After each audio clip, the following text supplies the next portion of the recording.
तो स्वागत करता हूं मैं आप लोगों का एक बार फिर से आज की क्लास में। और हम लोग इस समय चर्चा कर रहे हैं राजनीतिक सिद्धांतों के ऊपर। राजनीतिक सिद्धांतों को हम लोगों ने पिछली क्लास में चर्चा किया है कि दो भागों से में हम बांट सकते हैं, यानी कि राजनीतिक सिद्धांतों। पहले हम लोगों ने चर्चा किया था कि राजनीतिक सिद्धांत क्या होते हैं। फिर हम लोग इस बात की चर्चा पर आए कि राजनीतिक सिद्धांत को लेकर के क्या दृष्टिकोण अपनाए जा सकते हैं। तो राजनीतिक सिद्धांत के दृष्टिकोणों में हम लोग इस समय परंपरागत जो उसके उपाय हैं या जो परंपरागत दृष्टिकोण है हम लोग उस पर बात कर रहे हैं। और हमारी जो चर्चा है कुल मिलाकर के अब तक कहां तक पहुंची है, तो हमारी चर्चा जो है वह कुल मिलाकर के, मैं ऑडियो में दिख रहा हूं ना आप लोगों को, ऑडियो वीडियो दोनों क्लियर है? Is it clear to everyone? Okay, that's fine. ठीक है। तो हम राजनीतिक सिद्धांतों के जो दृष्टिकोण हैं उनको दो भागों में बांटने की हमने वकालत की थी। राजनीतिक सिद्धांतों के दृष्टिकोण में पहला परंपरागत दृष्टिकोण है, जिसमें हम लोगों ने चर्चा किया था कि यह दार्शनिक भी हो सकते हैं, ऐतिहासिक भी हो सकते हैं, वैधानिक भी हो सकते हैं, संस्थागत भी हो सकते हैं, कई तरह के संभव हैं। इसी तरह से राजनीतिक दृष्टिकोण के आधुनिक रूप भी संभव हैं, जिन पर की चर्चा हमको करनी है।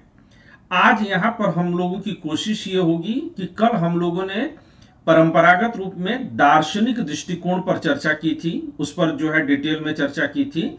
आज उसी चर्चा को हम लोग जो है और आगे बढ़ाएंगे और हमारी चर्चा जो है वह आधुनिक जो दार्शनिक दृष्टिकोण के बाद ऐतिहासिक जो दृष्टिकोण है हम उस पर बात करेंगे। ठीक है, तो आइए यहीं से शुरू करते हैं। आप लोग लिखना शुरू करिए।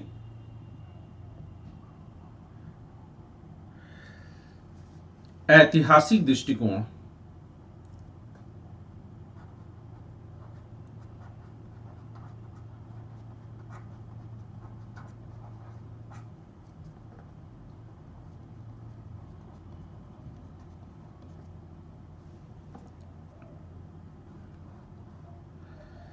ऐतिहासिक दृष्टिकोण, हिस्टोरिकल अप्रोच, हम लोग इस पर चर्चा करेंगे।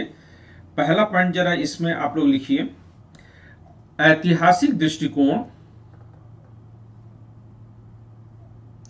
के प्रमुख विचारकों में, ऐतिहासिक दृष्टिकोण के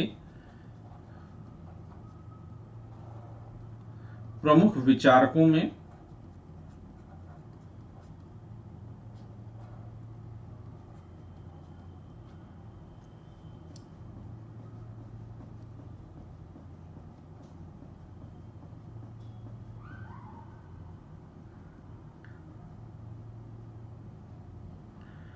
लिख लिया आप लोगों ने कौन कौन से लोग हैं।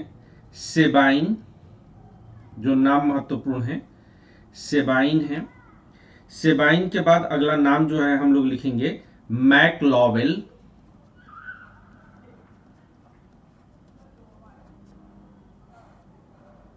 सेबाइन, मैक्लॉवेल और लिंडसे हैं।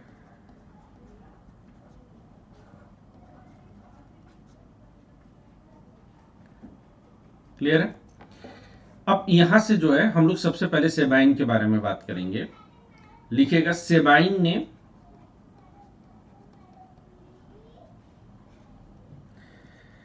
राजनीतिक सिद्धांत की विशेषता बतलाते हुए, सेबाइन ने राजनीतिक सिद्धांत की विशेषता बतलाते हुए कहा कि राजनीतिक सिद्धांत में, बतलाते हुए कहा कि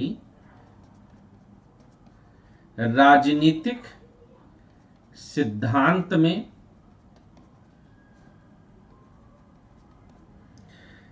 तीन प्रकार के तत्व शामिल होते हैं। तीन प्रकार के तत्व शामिल होते हैं।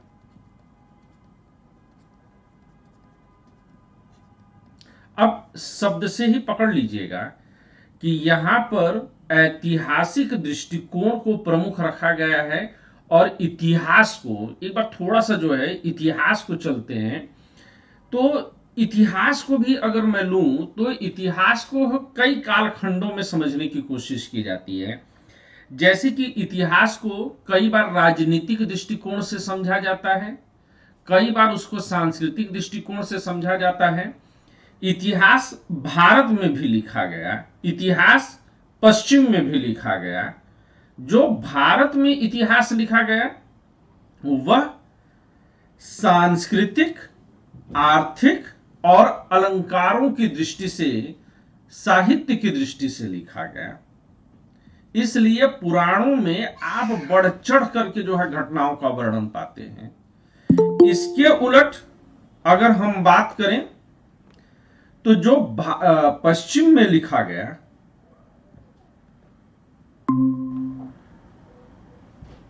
जो पश्चिम में इतिहास लिखा गया, पश्चिम के इतिहास की विशिष्टता ये रही है, अगर आप लोगों का इतिहास में अगर इंटरेस्ट होगा तो मेरी बात समझेंगे आप ज्यादा, कि पश्चिम में जो इतिहास लिखा गया उस इतिहास की विशिष्टता यह रही कि वह तिथिक्रम और राजनैतिक दृष्टिकोण से विशेष तौर पर लिखा गया।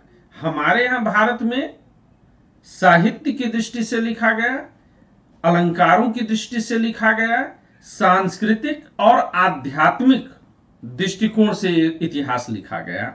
पुराणों में अगर इतिहास पाएंगे, अब जैसे कि आचार्य दयानंद सरस्वती जैसे लोग हुए तो उन्होंने कहा कि नहीं नहीं ये बेकार है, फेंक दो, इसको जला दो, ये पुराण बेकार है।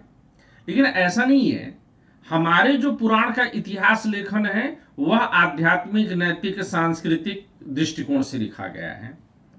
और जो पश्चिम का इतिहास लिखा गया वह पश्चिम का इतिहास विशेष तौर से लिखा गया, वह आपके किस कालखंड के हिसाब से, पश्चिम का जो इतिहास आप देखते हैं वह इतिहास आपको दिखाई देता है क्या नाम है,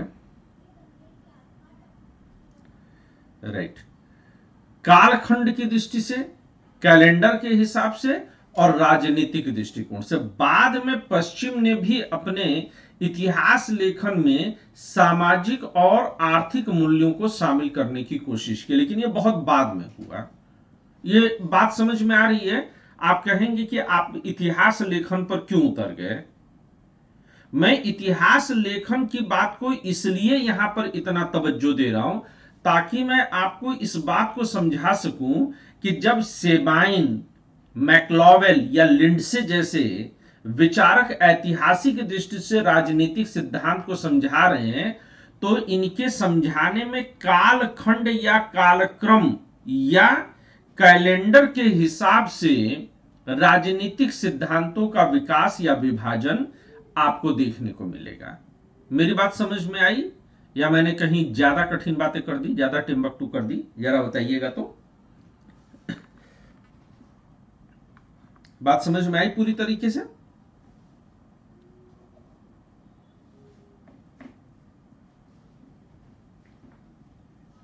हाँ ना, कुछ भी नहीं बताएंगे आप लोग? नाराज हो गए बिल्कुल से?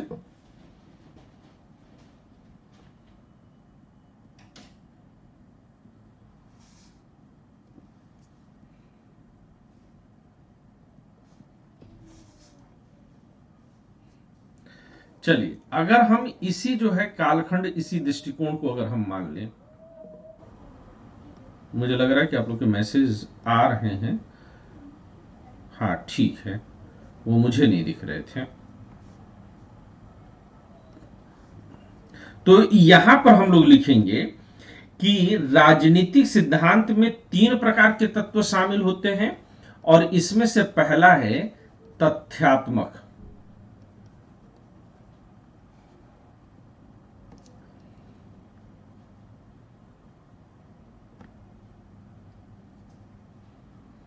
दूसरा है कारणात्मक।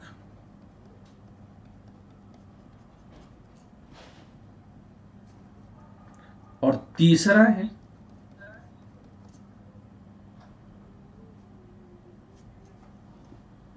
मूल्यात्मक। अब अगर पिछली 2 क्लासेस आपको याद हो तो ये आपको जो है अच्छे से समझ में आएगी कि जब हमने दर्शन वाले दृष्टिकोण को लिया था या दार्शनिक दृष्टिकोण को लिया था, तो वहां पर हमने कहा था कि हम तथ्यों पर कम जोर देंगे और मूल्यों पर ज्यादा जोर देंगे। अब सेबाइन उसी क्रम को आगे चल रहे हैं। तो ऐतिहासिक दृष्टिकोण में मूल्यों को पूरी तरह से नहीं छोड़ा जाता है, मूल्य बने रहेंगे। थोड़ा बहुत मूल्यों को लेकर के जो है आपको परिवर्तन दिखेगा, लेकिन तथ्य जो है वह पूरी तरह से इसमें शामिल अब कर लिए जाते हैं, तो ये तथ्यात्मक हो जाते हैं। ठीक बात है ना। अब इसी को लिखिएगा कि सेबाइन के अनुसार, इस पॉइंट के बाद लिखिएगा कि सेबाइन के अनुसार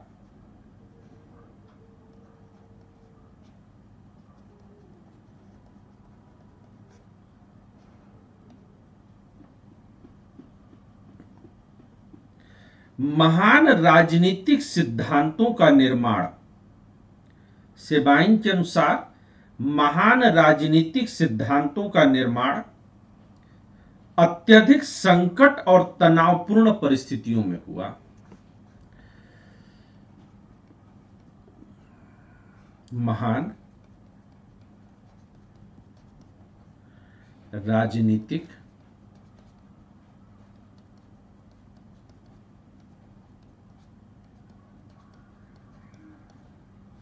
सिद्धांतों का निर्माण संकट और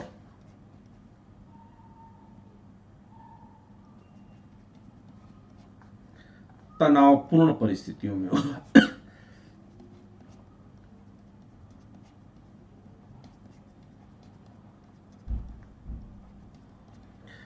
अब जैसे ही आप इस प्रश्न पर जो है जाएंगे, तो आपके मन में यही प्रश्न उठेगा कि यह अत्यधिक संकट और तनावपूर्ण परिस्थितियां कौन सी रही।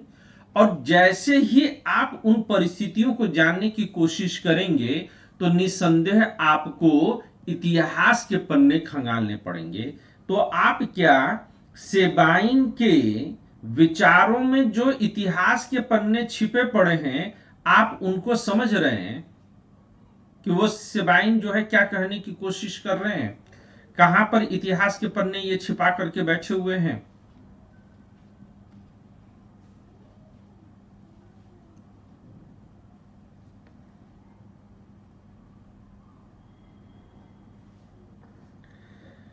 अब लिखेगा सेबाइन आगे कहते हैं कि सेबाइन आगे कहते हैं कि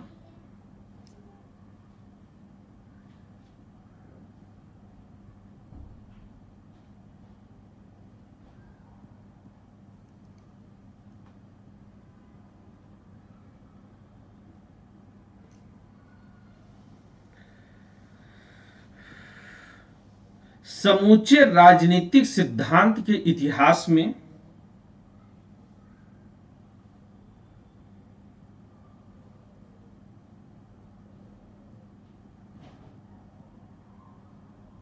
समूचे राजनीतिक सिद्धांत के इतिहास में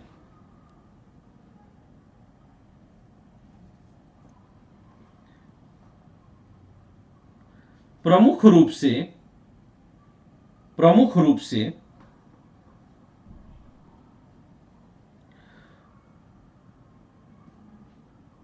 दो घटनाओं का अत्यधिक ऐतिहासिक महत्व है। दो घटनाओं का अत्यधिक ऐतिहासिक महत्व है।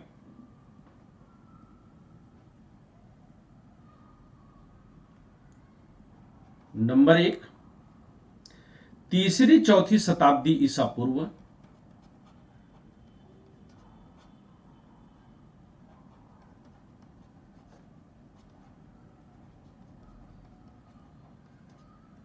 तीसरी चौथी शताब्दी ईसा पूर्व। आप इसको जो है सीधे सीधे बीसी भी लिख करके काम चला सकते थे।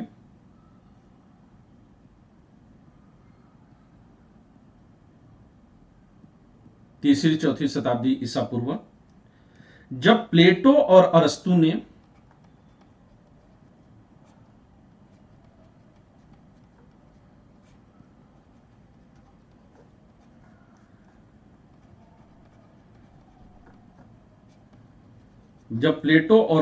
ने अपने विचार प्रकट किए,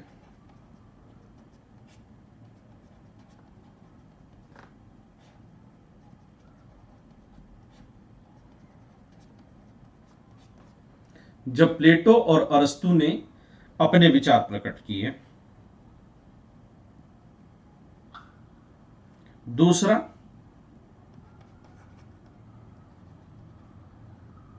इंग्लैंड में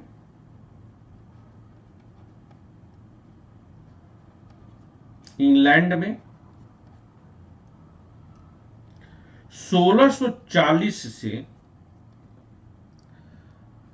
1690 ईस्वी के मध्य का काल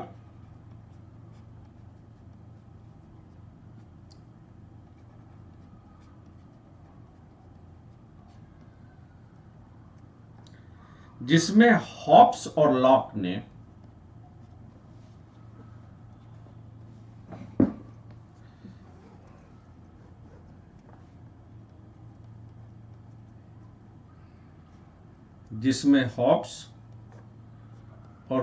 ने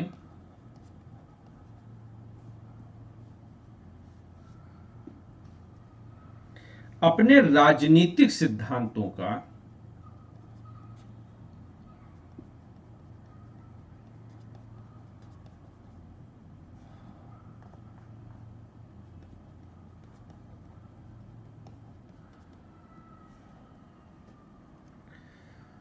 निर्माण किया।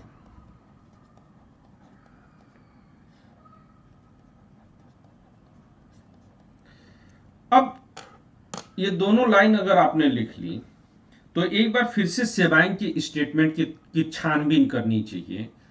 सेबाइन कहते हैं कि दो ऐतिहासिक घटनाएं प्रमुख रूप से जिम्मेदार रही हैं राजनीतिक सिद्धांतों के उद्भव विकास के लिए। ठीक है, अब अगर इनके इस तर्क को हम समझें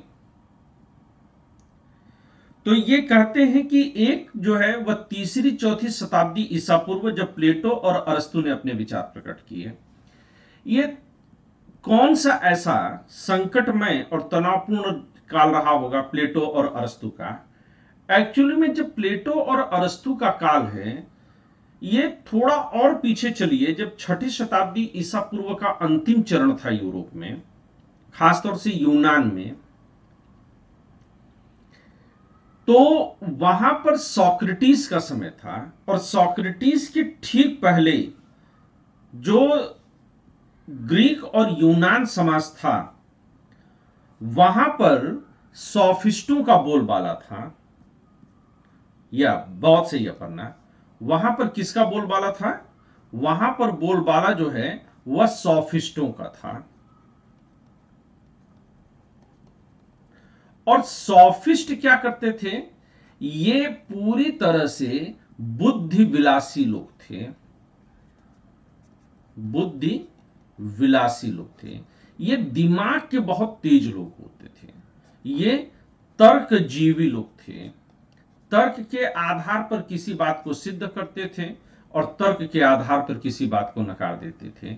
यह ऐसा काल था कि जब ये सोफिस्ट लोग पैसा लेकर के लोगों को तर्क करना सिखाते थे। एक तरह से समझ लीजिए तो बिना डिग्री के वकील हुआ करते थे ये लोग, जो केवल तर्क करते थे। पैसा लेकर के किसी भी चीज को सही साबित कर देते थे, पैसा लेकर के किसी भी चीज को गलत साबित कर देते थे। हालांकि इस सोफिस्टों में कई नाम बहुत हम लोग जो है तमीज के साथ, बहुत सम्मान के साथ लेते हैं। जैसे अगर कुछ सोफिस्ट विचारकों के नाम लें तो हमें पाइथागोरस और हेराक्लाइटस के नाम हम लोग लेते हैं, हेराक्लाइटस।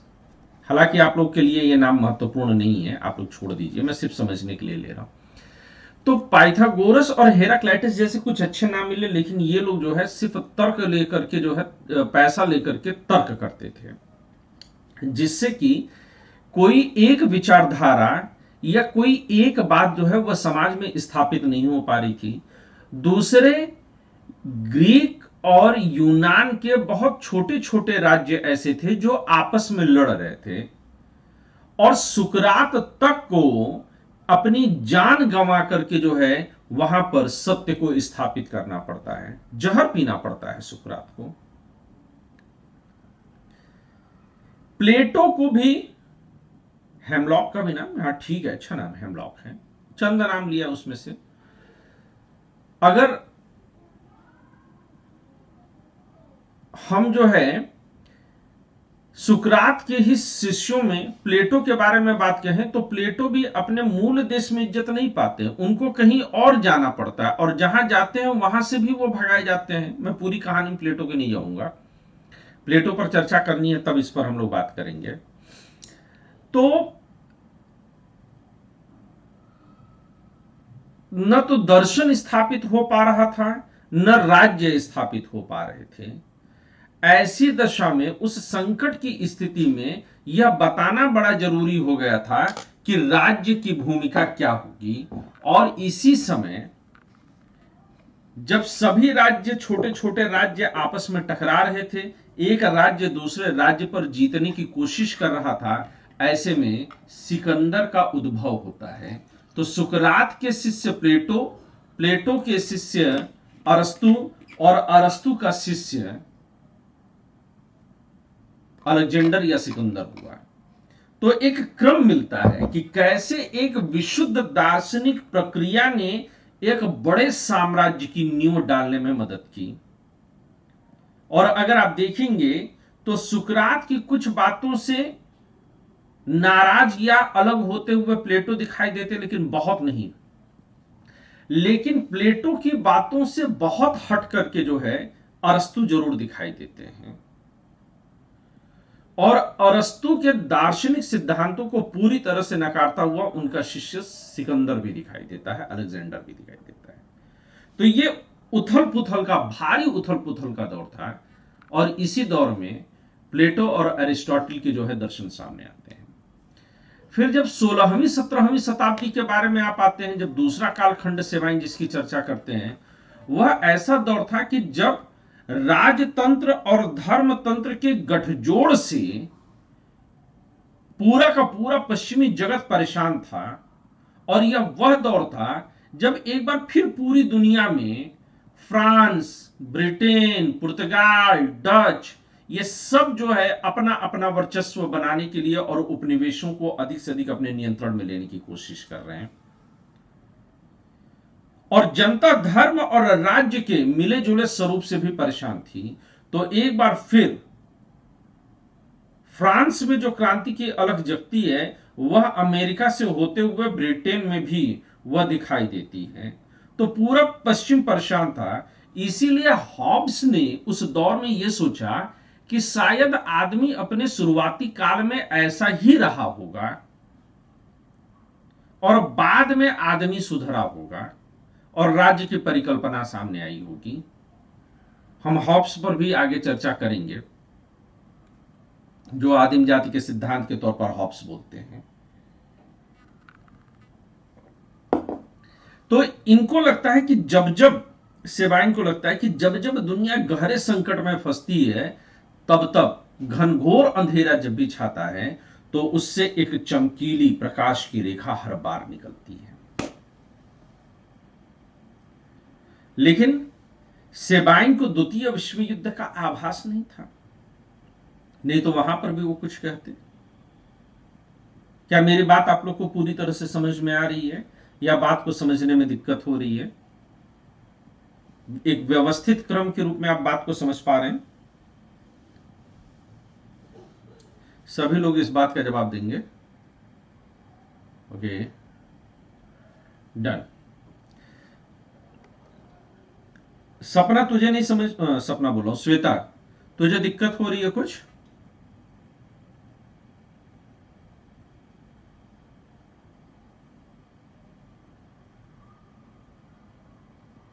चलिए आगे लिखिए।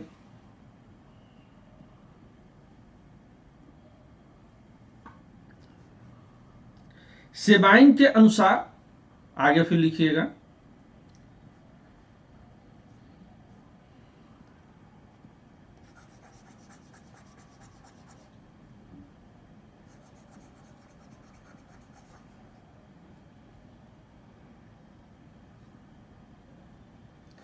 एक्चुअली में मैं यहां पर श्वेता यही कह रहा हूं कि सेबाइन ने दो ही घटनाओं का जिक्र किया जब दुनिया गहरे अंधकार में छाई थी। लेकिन अगर कहा जाए तो द्वितीय विश्व युद्ध के दौरान भी जो है राज्य गहरे संकट में पड़ जाते हैं, लेकिन दर्शन गहरा संकट नहीं फंसता है। और सेबाइन का अगर कालखंड देखिएगा तो जाहिर सी बात है कि उस दौर में सेबाइन के काल में जो है द्वितीय विश्व युद्ध की चर्चा नहीं हो सकती थी। हम लोग आएंगे सेबाइन पर और बात करेंगे, ठीक है ना। तो आगे लिखिएगा, जहां हम लोगों ने इसके पहले लिखा था कि सेबाइन के अनुसार महान राजनीतिक सिद्धांतों का निर्माण अत्यधिक संकट और तनावपूर्ण परिस्थितियों में हुआ। आगे सेबाइन कहते हैं कि समूचे राजनीतिक सिद्धांत के इतिहास में दो घटनाओं का बहुत अधिक महत्व है। पहला, तीसरी चौथी शताब्दी ईसा पूर्व में जब प्लेटो और अरस्तु ने अपने विचार प्रकट किए, और दूसरा 1640 से 1690 का काल, जिसमें हॉब्स और लॉक ने अपने राजनीतिक सिद्धांतों का निर्माण किया। आगे लिखेगा, आगे सेबाइन कहते हैं कि यूरोप के सामाजिक और बौद्धिक इतिहास में, यूरोप के सामाजिक और बौद्धिक इतिहास में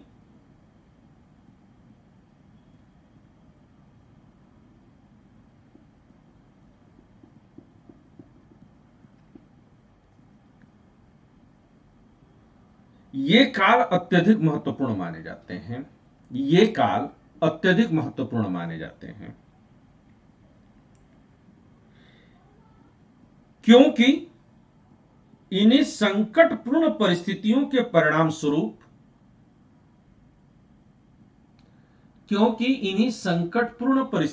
परिणाम स्वरूप राजनीतिक दार्शनिकों ने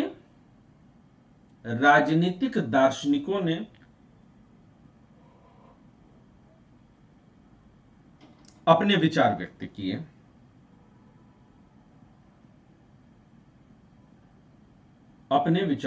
किए। इसलिए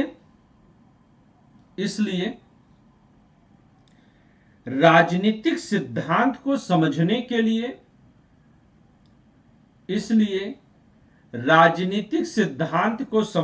लिए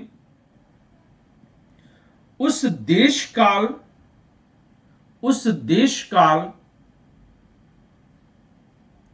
एवं परिस्थिति का अध्ययन आवश्यक है। उस देश काल एवं परिस्थिति का अध्ययन आवश्यक है जिन परिस्थितियों में इनका विकास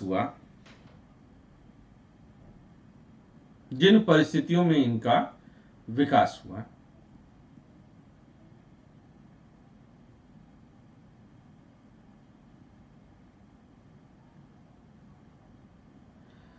यहां सेबाइन यह भी स्पष्ट करते हैं कि, आगे लिखते जाइएगा, यहां सेबाइन यह भी स्पष्ट करते हैं कि सर थोड़ा सा ऐसे स्लो बोलिए, छूट जा रहा है। अच्छा ठीक है, मैं फिर से रिपीट करके बोल दे रहा हूं। इसलिए राजनीतिक सिद्धांत को समझने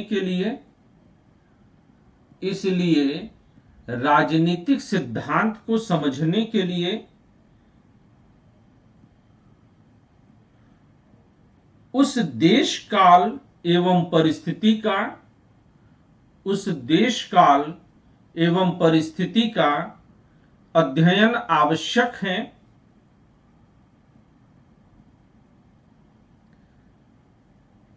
जिन परिस्थितियों में इनका विकास हुआ।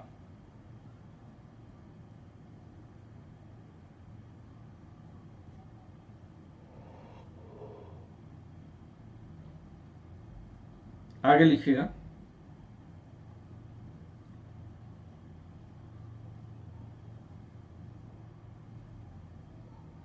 यह आवश्यक नहीं है कि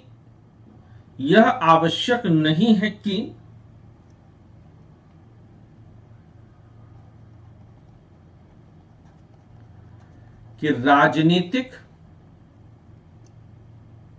सिद्धांतकारों ने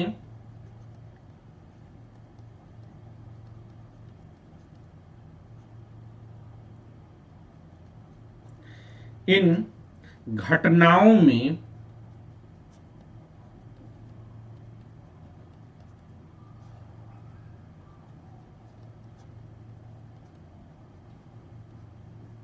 प्रत्यक्ष भागीदारी की हो।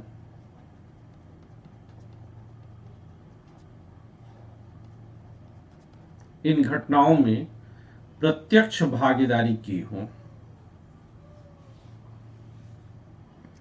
लेकिन वे इन घटनाओं से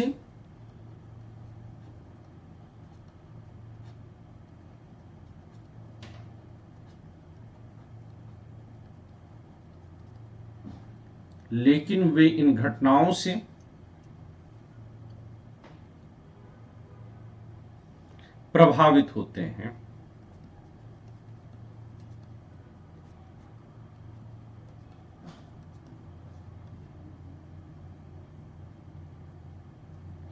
और उससे भी अधिक कहीं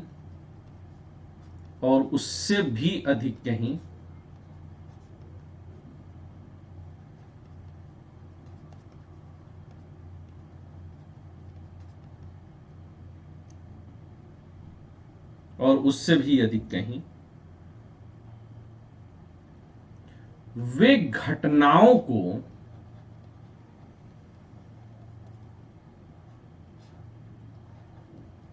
प्रभावित करते हैं।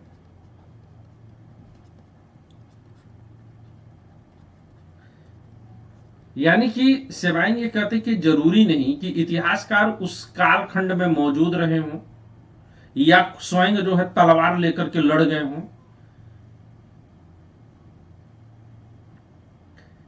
लेकिन ये जरूर है कि इन घटनाओं से वो प्रभावित होते हैं। जैसे कि बड़ा अच्छा उदाहरण इसका देखिए कि जिस दौर में हॉब्स काम करते हैं उस दौर का कालखंड बहुत उथल पुथल भरा रहा है, क्रांति का दौर रहा है। तो हॉब्स जो है वह राजनीतिक सिद्धांतों का या राज्य का जन्म जो है उथल पुथल भरे दौर से ही मानते हैं, जबकि लॉक के समय तक आते आते जो है काफी हद तक लोकतंत्र स्थापित होने लगता है। तो वह लॉक के लिए जो है वह उथल पुथल या संघर्ष वाला दौर जो है लॉक नहीं मानते हैं। तो लॉक के सोचने पर जो असर पड़ता है वो उनकी परिस्थितियों से पड़ेगा और हॉब्स पर जो असर पड़ेगा वो उनकी परिस्थितियों से पड़ेगा। 18वीं 19वीं शताब्दी तक आते आते जब यूरोप में नई मानवीय चेतना जन्म ले लेती है, जब उदारवाद जन्म ले लेता है, तब इमैनुअल कांट और हेगल जैसे दार्शनिक जन्म लेंगे और वे कर्तव्य की भावना से कहीं ज्यादा ओतप्रोत होकर के काम करते हैं। तो हर एक युग में जैसा वह युग रहेगा, सिद्धांतकार वह उसी तरीके से जो है चीजों को देखना शुरू कर देते हैं।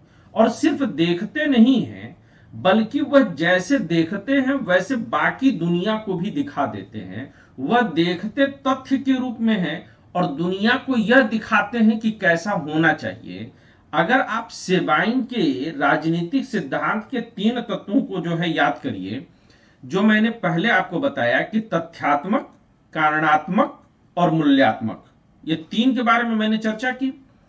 तो तथ्य के बारे में देखा, उनके कारणों को समझा और आगे क्या होना चाहिए मूल्य स्वरूप में उस पर भी चर्चा की। ये तीनों सीरीज आपको दिखाई देगी। अब आप यहीं पर रूसो का उदाहरण लीजिए। रूसो फ्रांस की उथल पुथल भरे दौर से जब निकलते हैं, जब उसको देखते हैं, तो रूसो इस बात को भी सजेस्ट कर देते हैं कि अगर फ्रांस में वर्तमान में हालात ये हैं तो इसके कारण ये हैं कि धर्म और राज्य का गठबंधन चल रहा है। तो रूसो मूल्यात्मक रूप से ये भी बताते हैं दुनिया को कि कैसा होना चाहिए, और फ्रांस की जो राजनीति गढ़ी जाती है वह राजनीति को गढ़ने में रूसो का बहुत बड़ा योगदान रहता है। आप रूसो को लीजिए, कार्ल मार्क्स को लीजिए, लेनिन को लीजिए, भारत में आप गांधी नेहरू को लीजिए, आप भगत सिंह को लीजिए, ये जितने भी विचारक हैं, अंबेडकर को लीजिए, ये जितने भी विचारक हैं ये अपनी परिस्थितियों से प्रभावित भी होते हैं और परिस्थितियों को ये बहुत अधिक प्रभावित कर भी देते हैं। क्या इस बात की रोशनी में ये जो लाइन ऊपर लिखी है आप लोगों ने, आप उसका महत्व अच्छे ढंग से समझ पाते हैं?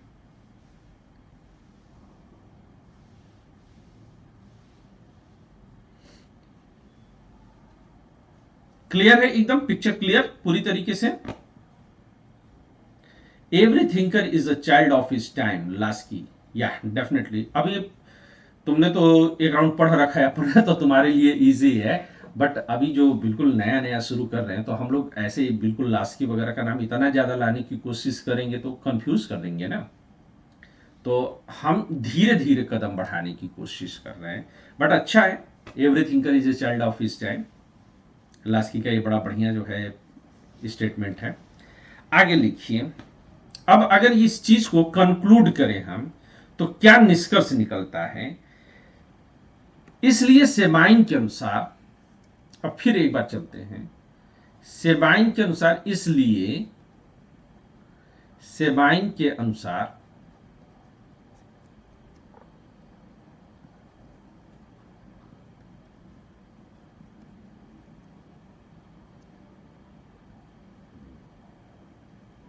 राजनीतिक सिद्धांत का उद्देश्य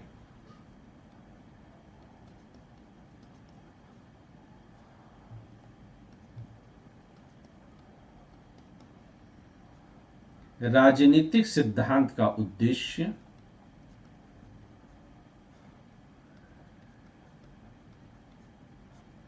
दोहरा होता है।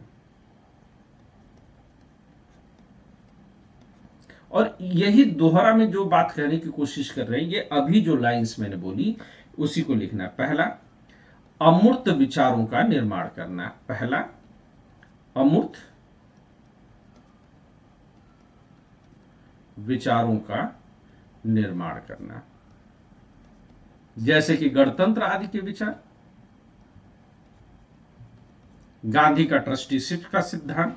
तो ये अमूर्त विचार हैं कि जिनका कि इनको जो है विकास करना है। और दूसरा जो है इसमें क्या कहते हैं, वो दूसरा कहते हैं ऐतिहासिक परिस्थितियों को प्रभावित करना। आप भारत के संदर्भ में समझ लीजिए।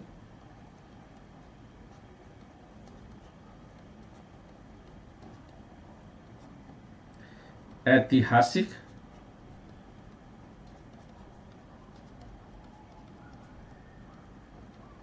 परिस्थितियों को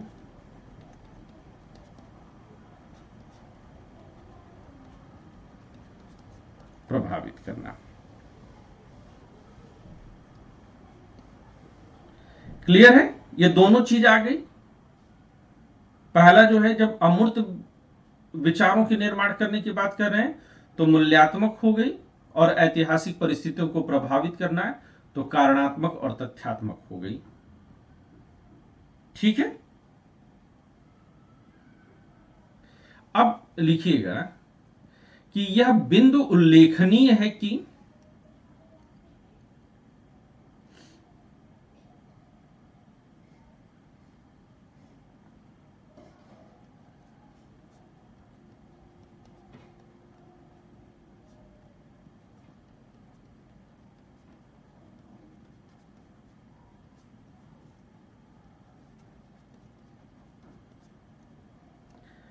राजनीतिक सिद्धांत सत्य हैं या असत्य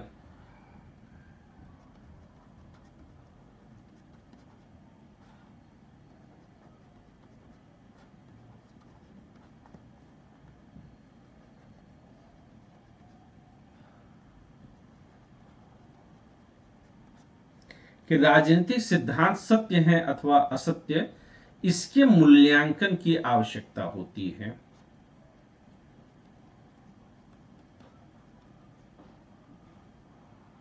इसके मूल्यांकन की आवश्यकता होती है।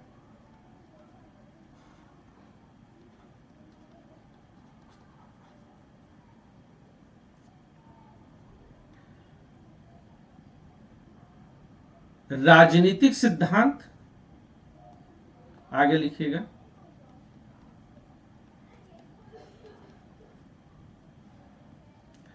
राजनीतिक सिद्धांत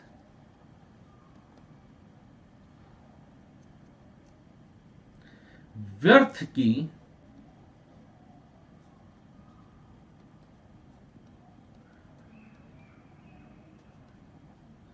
बौद्धिक गतिविधि नहीं है।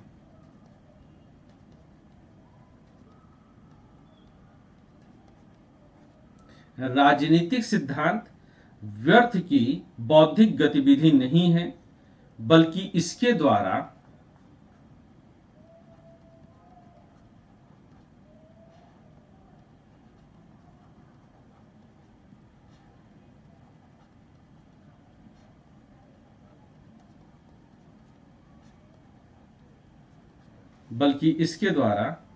लोगों को सहमत किया जाता है।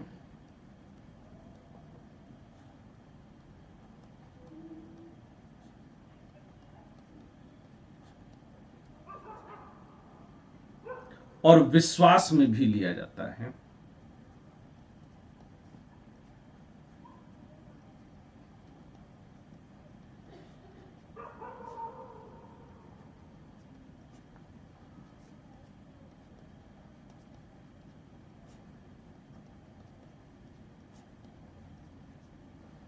इसके द्वारा लोगों को सहमत किया जाता है और विश्वास में भी लिया जाता है। क्लियर है ये बात?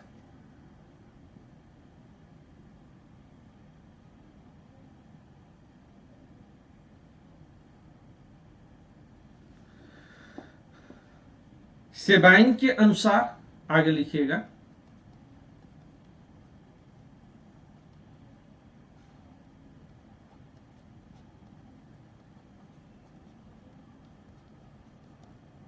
सेबाइन के अनुसार राजनीतिक सिद्धांत में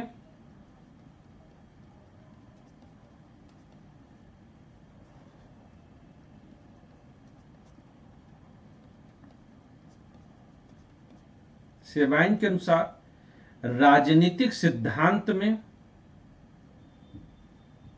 राजनीतिक विचार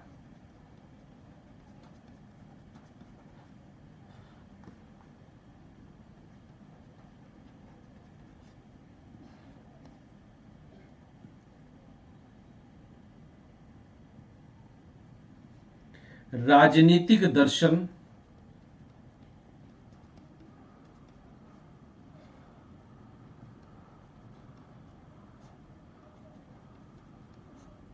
और राजनीति विज्ञान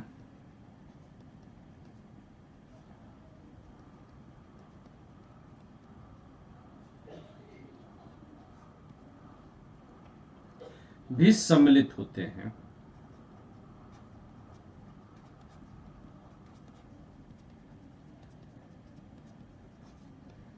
राजनीति विज्ञान भी सम्मिलित होते हैं, यानी कि तीनों चीज राजनीतिक सिद्धांत में राजनीतिक विचार, दर्शन और विज्ञान तीनों को शामिल किया जाता है। तो अब कल जो हम लोगों ने पढ़ा था, जो आप लोगों के सामने जो है हम लोगों ने चर्चा की थी दार्शनिक कारणों की, तो वहां पर भी अगर जो है आप याद करने की कोशिश करिए तो वहां पर भी जो है हम लोगों ने जो है एक स्टेटमेंट रखा था, और वो ये रखा था कि लियो स्टॉस का, और लियो स्टॉस का जो स्टेटमेंट था वो आप लोग को याद होगा कि उन्होंने कहा था कि कोई राजनीतिक विज्ञानी ऐसा नहीं हो सकता जो राजनीतिक दार्शनिक ना हो, और कोई राजनीतिक दार्शनिक ऐसा नहीं हो सकता जो राजनीतिक विज्ञानी ना हो। तो ये भी जो परंपरा है कहीं न कहीं उसी कड़ी की ओर जो है बढ़ती हुई दिखाई दे रही है। तो लियो स्टॉस ने राजनीतिक विचार और राजनीतिक दर्शन में क्या अंतर है, तुमने बाकी क्लासेस नहीं देखे थे क्या? तुमने मिस किया था?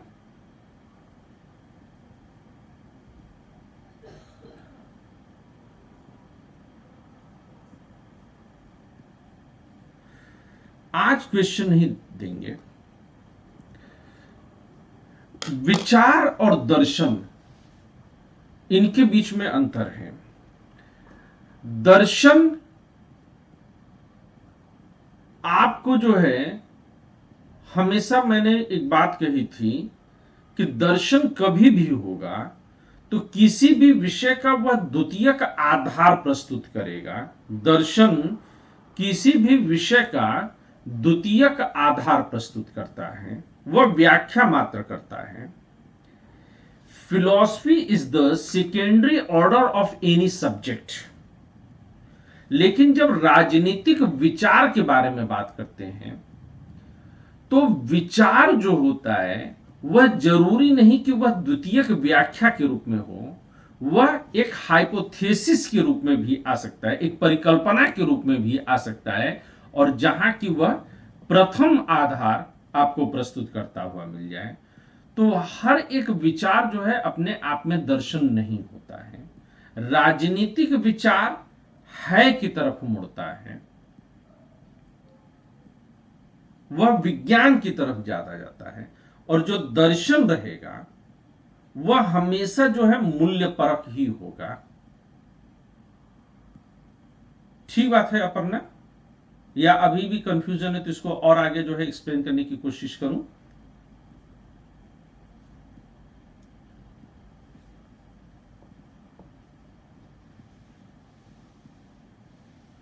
अपर्णा कनेक्ट करो,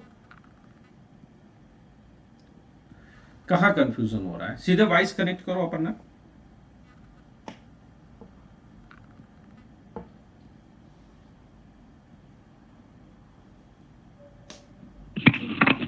सर इसमें राजनीतिक विज्ञान अलग से क्यों लिखा है फिर? क्या लिखा है? राजनीतिक विज्ञान अलग से। विज्ञान तो पूरी तरह से कार्य कारण के सिद्धांत पर कार्य करेगा ना। विचार, अच्छा आपके मन में जब भी कोई विचार आएगा या कोई राजनीतिक विचार दिया जाएगा तो क्या वह हमेशा कार्य, देखो विज्ञान जो भी होगा, विज्ञान हमेशा कार्य कारण सिद्धांत पर ही कार्य करता है। तो अगर मैं ईमानदारी की बात कहूं तो राजनीतिक विचार जो है वह राजनीतिक दर्शन और राजनीतिक विज्ञान, इन दोनों के बीच की कड़ी है जो उनको जोड़ता है। क्लियर है? एग्जाम्पल से एक बार और बता दीजिए। एग्जाम्पल से ले लें, जैसे कि राजनीतिक विचारकों में अगर किसी ने केवल इतना कहा कि हमारे समाज में या राज्य की जो है परिकल्पना रखते हुए अगर कोई सिर्फ ये कहे कि राज्य वह है जो अपने समकालीन सभी संगठनों में सर्वोच्च है, ठीक है, तो इसने क्या होना चाहिए इस पर जोर नहीं दिया। इसने क्या है इस बात का जोर दिया। अगर हम संस्थागत रूप से ही केवल बात करें, ये यहां तक इस एक पॉइंट में क्लियर है। मतलब मैं आगे और बढ़ूंगा, मैं चाह रहा हूं कि धीरे धीरे एक एक चीज को क्लियर करें। तो जब वो केवल इतनी चर्चा कर रहे हैं कि राज्य अपने समकालीन संगठनों में सर्वाधिक बड़ा है या उनसे सर्वोच्च है, उनसे सुपीरियर है, तो ये किसी कार्य कारण सिद्धांत की निष्पत्ति नहीं कर रहे हैं, तो ये विशुद्ध विज्ञान नहीं है, और ये पहले से प्रतिपादित किसी अन्य सिद्धांत या किसी अन्य बात की व्याख्या भी नहीं कर रहे हैं। यह एक विचार रख रहे हैं। अब इस विचार को और अधिक एक्सप्लेन करने की जरूरत पड़ेगी तो वह दर्शन होगा।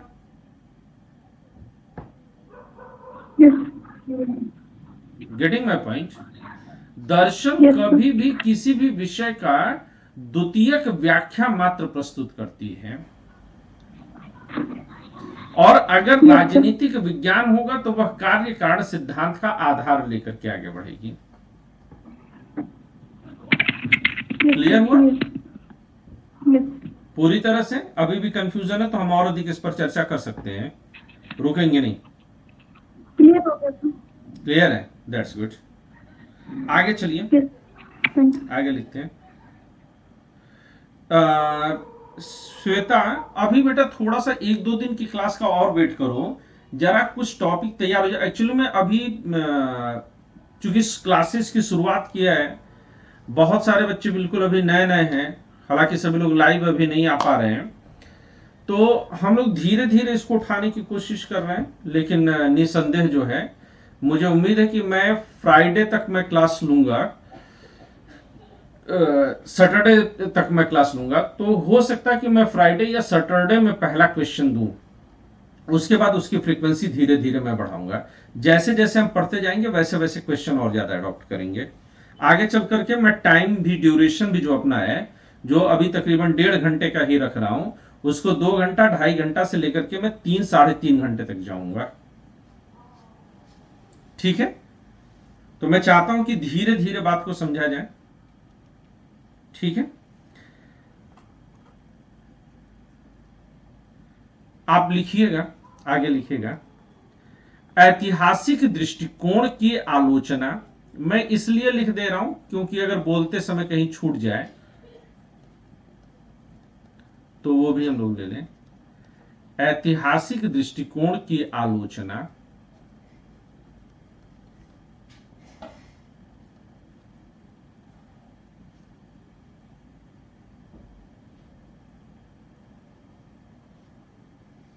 मुख्य रूप से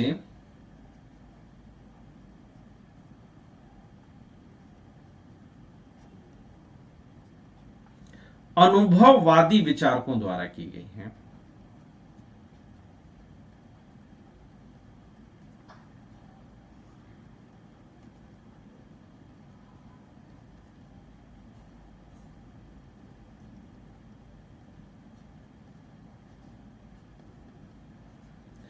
अनुभववादी विचारकों में लॉक वगैरह का नाम आता है ना? लॉक, बेंथम वगैरह का नाम जो है अनुभववादी विचारकों में आएगा।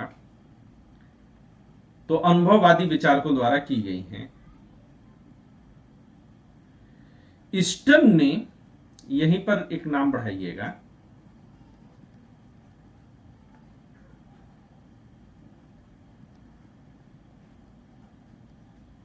ईस्टर्न ने ऐतिहासिक दृष्टिकोण के विचारकों को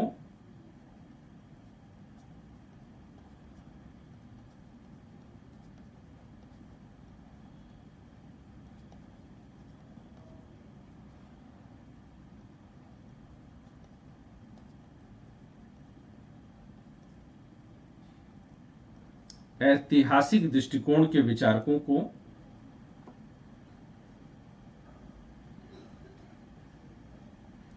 इतिहासवादी कहा है।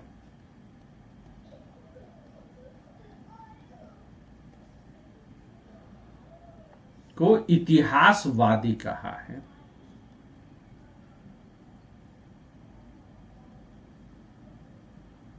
अब यहीं पर लिखिएगा नोट,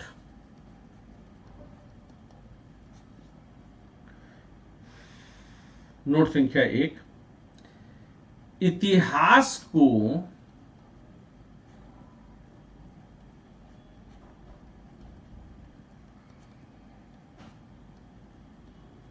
ज्यों का त्यों प्रस्तुत करने वाले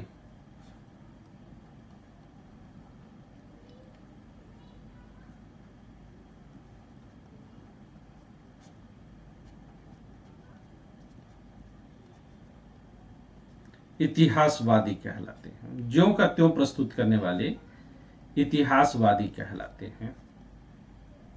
और नोट संख्या 2,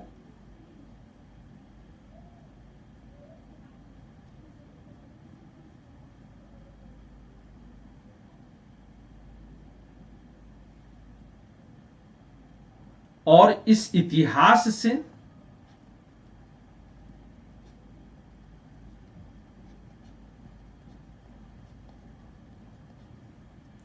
नए सिद्धांत का निर्माण करने वाले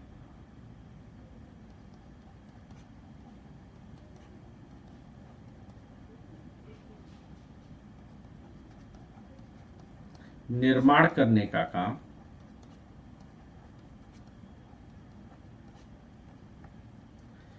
इतिहासकार का है।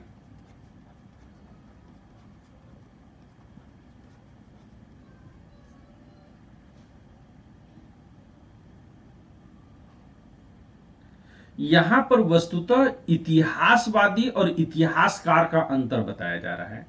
वादी शब्द विचारधारा के संदर्भ में आता है। ये कहीं पर भी रहे, किसी भी विषय में रहे, आप इसको पकड़ करके चलिएगा। जब वादी शब्द लें तो मतलब कि जो है वह एक विचारधारा के लिए चल रहे हैं।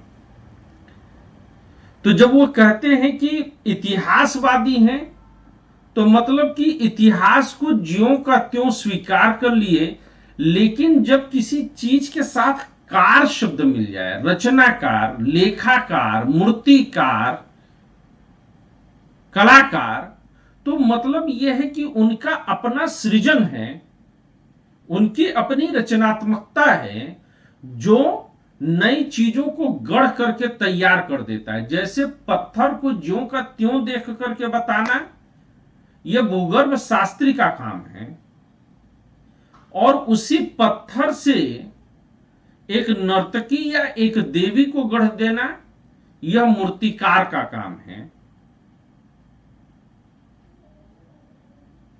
इसी तरह से इतिहास को ज्यों का त्यों समझना यह इतिहासवाद है, और इतिहास के नए सिद्धांतों को निर्मित करके चलना यह इतिहासकार है। क्या यह अंतर पूरी तरह से समझ में आया या दिमाग की दही कर दिया? इफ ऑल इज क्लियर,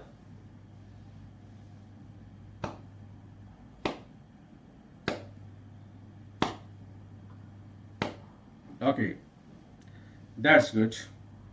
हाँ ना में जब आप देते रहिएगा, बोलते बतियाते रहिएगा, यह बहुत जरूरी है, ठीक है ना।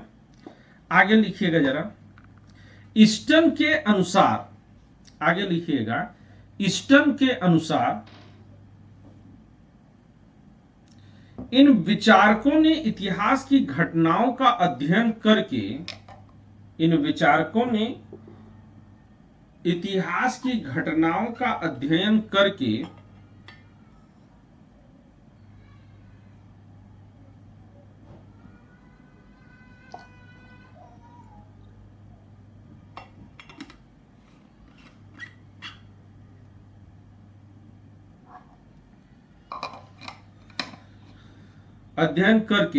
केवल विचारकों द्वारा प्रतिपादित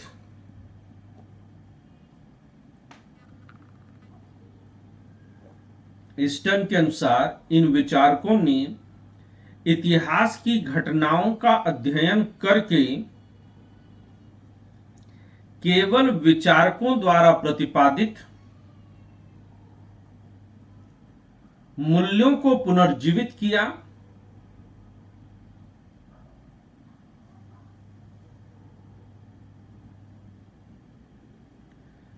न कि इतिहास के मूल्यों को आधार बनाकर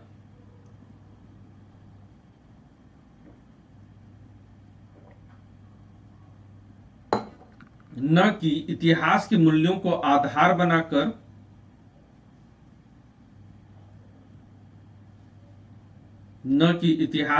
को आधार बनाकर अपने किसी नए विचारों का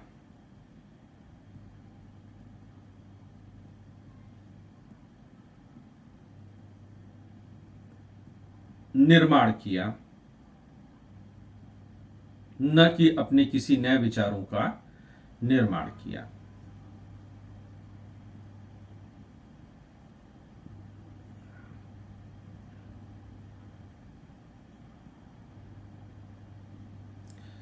आगे लिखिएगा इसी में, ईस्टन के अनुसार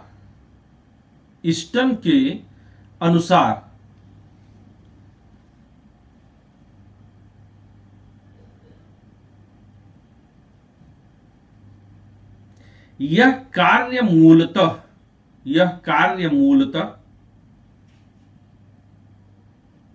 इतिहासकारों का है। यह कार्य मूलतः इतिहासकारों का है, न कि इतिहासकारों का है, न कि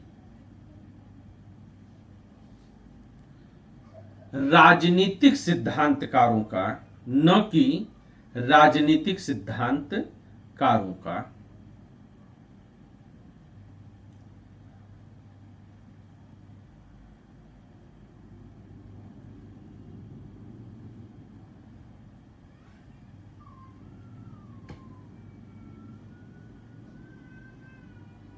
पढ़ करके देखिए सब कुछ क्लियर है कि नहीं है। बस मैं 1 मिनट में आता हूं, है ना। थोड़ा 1 कप चाय की व्यवस्था करके तुरंत मैं आ रहा हूं।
ठीक है, तो अगले चरण की तरफ पढ़ें। वैधानिक दृष्टिकोण। कोई प्रश्न तो नहीं बना आप लोगों का? अगला ले लें, वैधानिक दृष्टिकोण, लीगल अप्रोच।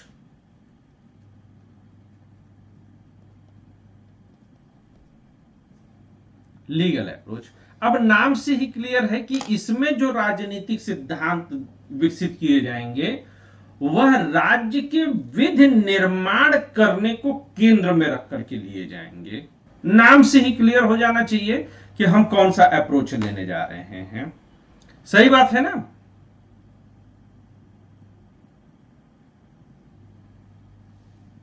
लिखिए जरा।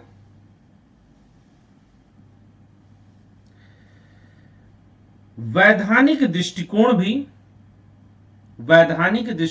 भी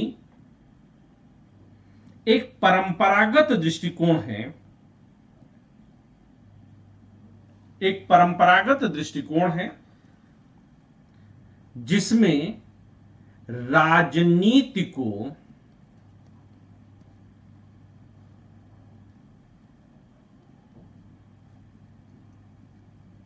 वैधानिक और न्यायिक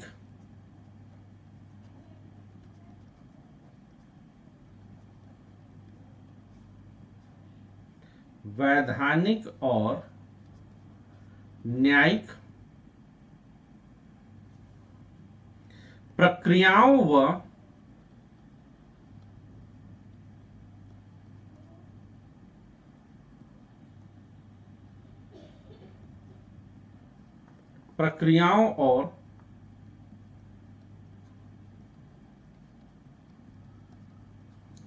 संस्थाओं के माध्यम से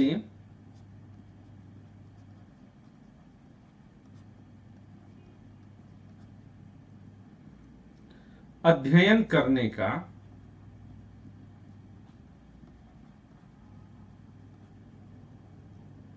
प्रयत्न किया जाता है।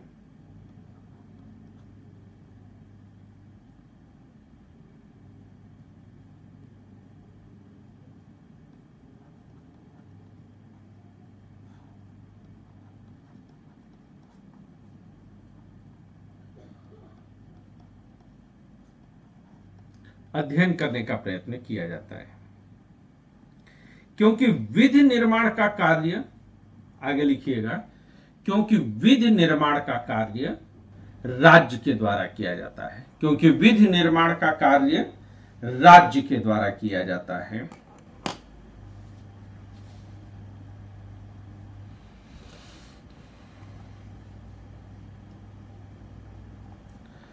प्रोफेसर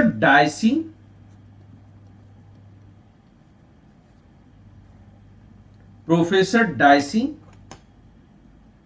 जैसे विचारकों ने, प्रोफेसर डायसी जैसे विचारकों ने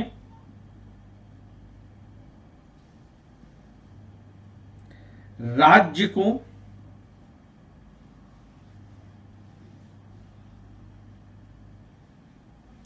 प्रोफेसर डायसी जैसे विचारकों ने राज्य को मूलतः एक वैधानिक व्यक्ति के,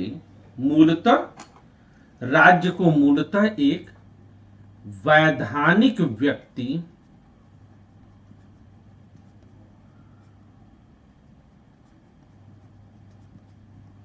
के रूप में स्वीकार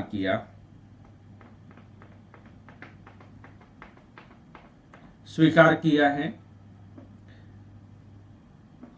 वैधानिक व्यक्ति के रूप में स्वीकार किया है।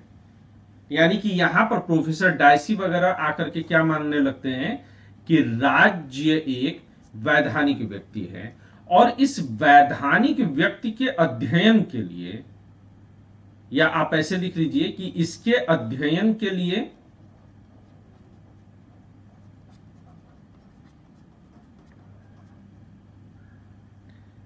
विधि के अध्ययन की आवश्यकता है, विधि के अध्ययन की आवश्यकता है।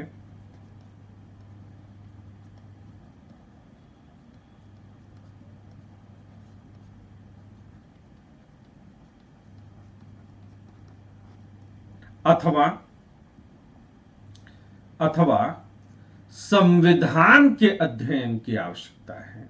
विधि, मूल विधि, राज्य की मूल विधि ही संविधान है, तो लिख सकते हैं कि विधि के अध्ययन की आवश्यकता है अथवा संविधान के अध्ययन की आवश्यकता है।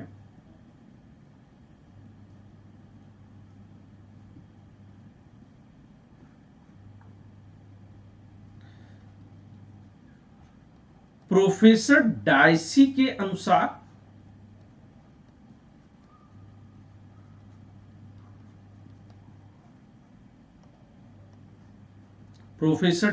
के अनुसार एक संगठित समाज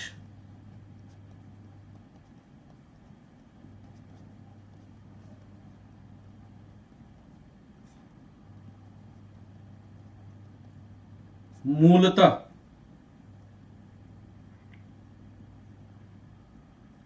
एक राजनीतिक या सामाजिक गतिविधि नहीं है, एक राजनीतिक या सामाजिक गतिविधि नहीं है,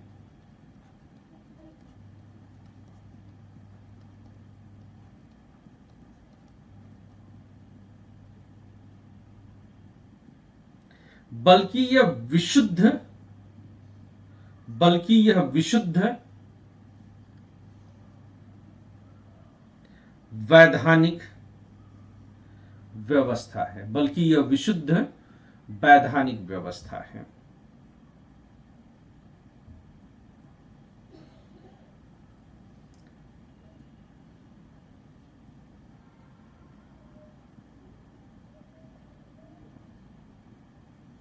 अब जरा लाइन चेंज कर दीजिएगा, लाइन चेंज करके लिखिएगा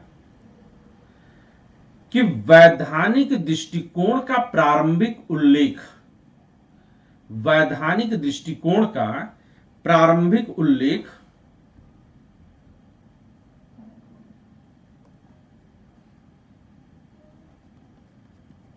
बोदा और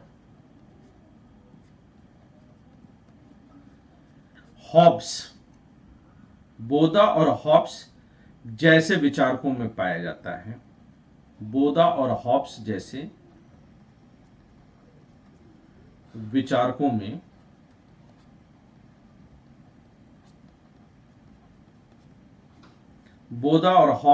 विचारकों में पाया जाता है।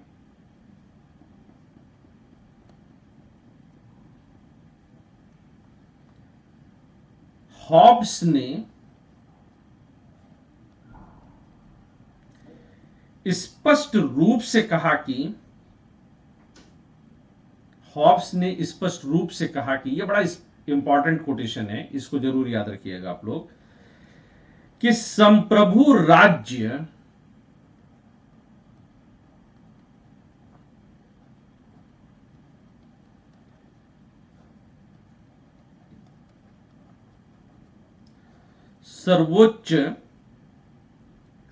राज्य सर्वोच्च विधि है, विधि निर्माती संस्था है, विधि निर्माती संस्था है।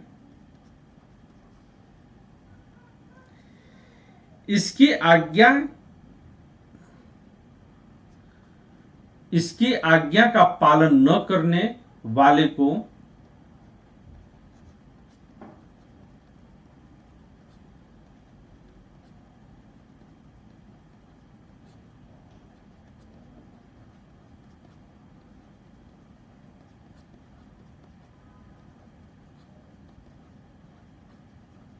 दंड प्राप्त होता है।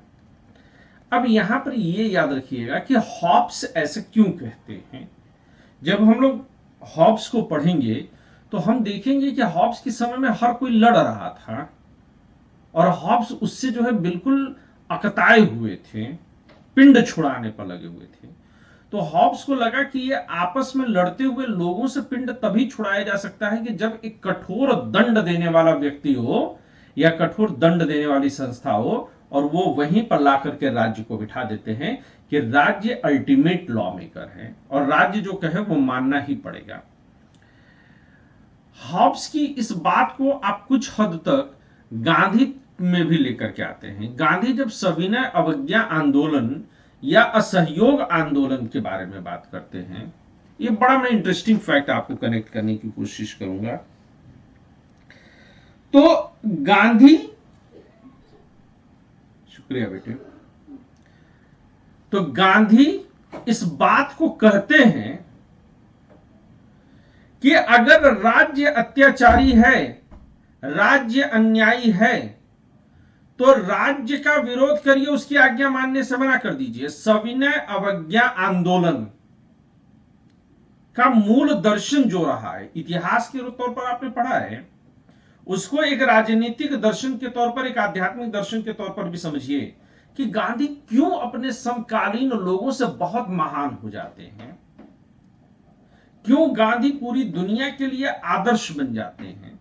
गांधी कहते हैं कि अगर राज्य अत्याचारी, अन्यायी है, गलत आदेश दे रहा है तो उसका विरोध करिए, लेकिन उस विरोध की स्थिति में राज्य जो दंड दे, आप राज्य को बिल्कुल से मना करके नहीं चल सकते, अन्यथा अराजकता की स्थिति आएगी। तो गांधी कहते हैं कि अत्याचारी और अन्यायी राज्य का विरोध करिए, लेकिन उस अत्याचारी और अन्यायी राज्य का इतना सम्मान जरूर करिए कि वह जो दंड दे उस दंड को भी सहर्ष स्वीकार करिए। ये गांधी हैं। और गांधी के इस दर्शन को अगर आप मानेंगे तो आप सहर्ष ही गांधी के प्रति जो है श्रद्धा से नत हो जाएंगे। सही बोल रहा हूं ना?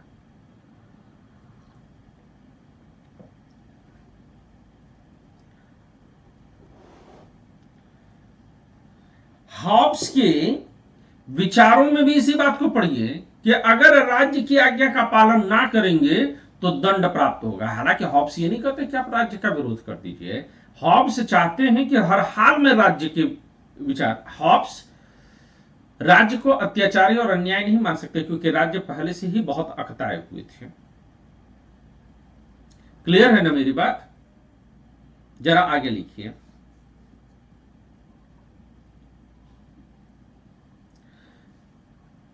आलोचकों सर के एक अनुसार, मिनट, हाँ जी, सर एक मिनट, हाँ हाँ बोल। एक बस सर, बैठो, मेरी पेन गुम हो गई है।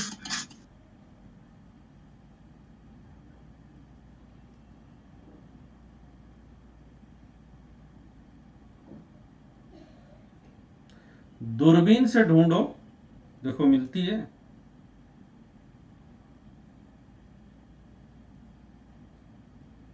अमित शाह भी लखनऊ आए थे तो दूरबीन से गुंडा ढूंढ रहे थे, उनको गुंडा नहीं मिला, तुम पेन ढूंढ लो।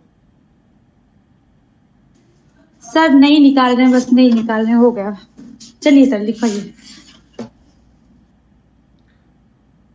तो जैसा कि हम लोगों को अभी अभी श्वेता जी से आज्ञा प्राप्त हुई है, हम लोग लिखेंगे आलोचकों के अनुसार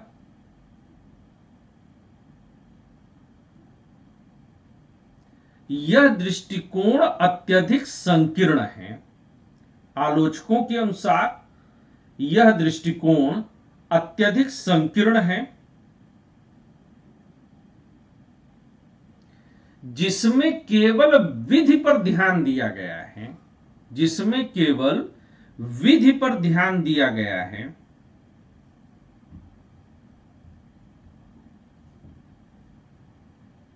मनुष्य के जीवन के, आगे लिखिए, मनुष्य के जीवन के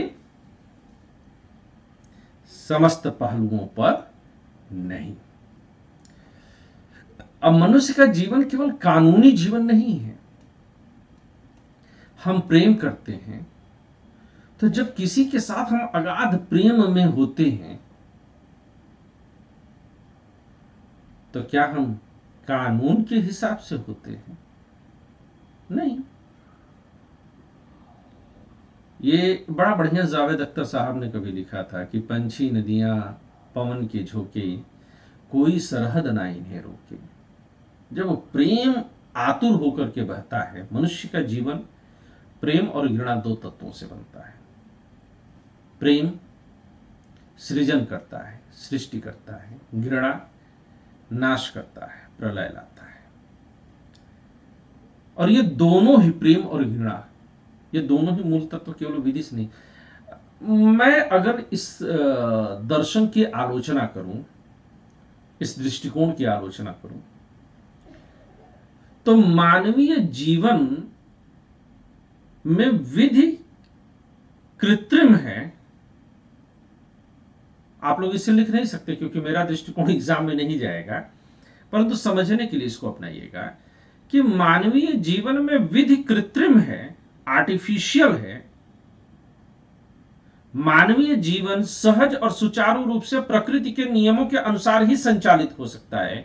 इसीलिए जब नए दौर में विधि की व्याख्या करने की कोशिश की जा रही है तो वह अधिक से अधिक जो है प्रकृति के नियम के तहत जा रहा है। वो कह रहा है कि बीबी के होते हुए गर्लफ्रेंड रखिए, नया कानून कह रहा है कि कानून को इससे कोई लेना देना नहीं। वो कह रहा है कि अगर पत्नी पति के रहते हुए किसी और के साथ जो है एक्स्ट्रा मैरिटल जो है फिजिकल रिलेशन बना ले तो यह कानून के हिसाब से जो है अवैध नहीं है। वह 377 को माफ कर देती है। वो क्यों कर रही है ऐसी? क्योंकि वो ये समझती है कि प्रकृति ने जो है ये संस्थाएं नहीं बनाई है, प्रकृति ने ये विधि नहीं बनाए हैं, ये आपने कृत्रिम रूप से अपने ऊपर ओढ़ लिए हैं। वो कहता है कि हम आपकी कृत्रिमता को नहीं देखने जा रहे। तो जब राजनीतिक और मनुष्य जब राजनीतिक एंगल से आगे बढ़ता है तो वह एक सामाजिक संगठन के रूप में आगे आता है, तो वह केवल विधि के जरिए संचालित नहीं हो सकता।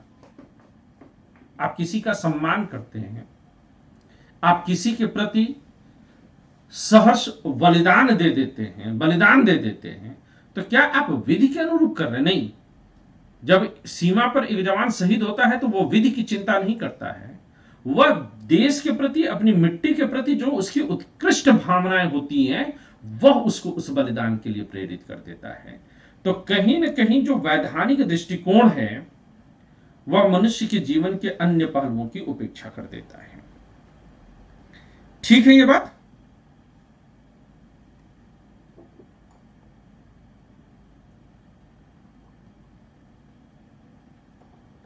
अगला लिखिए, संस्थागत दृष्टिकोण।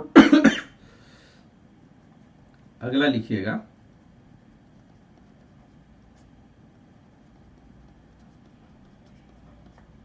संस्था, इंस्टीट्यूशनल अप्रोच, संस्थागत दृष्टिकोण। यानी कि अब राज्य की जो विभिन्न राजनीति राज्य से जुड़ी हुई है, तो राज्य की जो विभिन्न संस्थाएं हैं, जब उनके मुताबिक कोई सिद्धांत डेवलप किया जाएगा तो वह कैसा कहलाएगा? वह संस्थागत दृष्टिकोण कहलाएगा। ठीक है, लिखिए, इसके अंतर्गत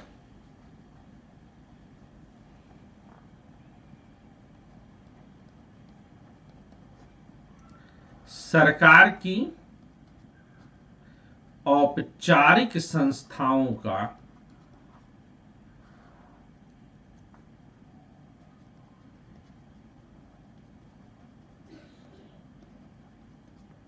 इसके अंतर्गत सरकार की औपचारिक संस्थाओं का अध्ययन किया जाता है।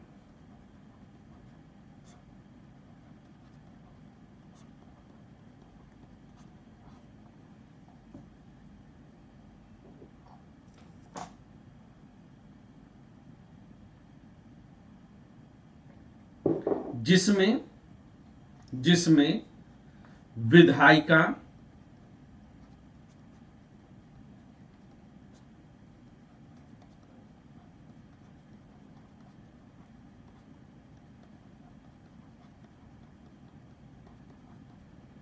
कार्यपालिका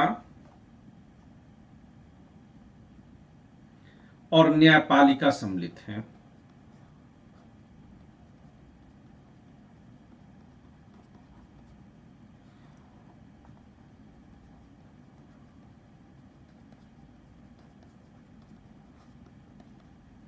जिसमें विधायिका, कार्यपालिका और न्यायपालिका सम्मिलित हैं।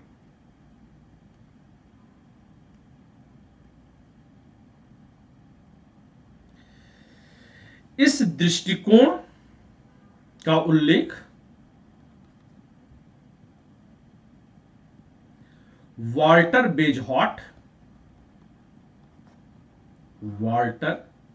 बेजहॉट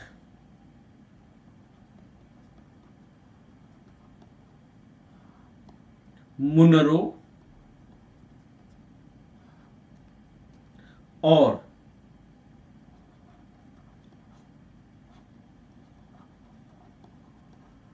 लॉर्ड ब्राइस जैसे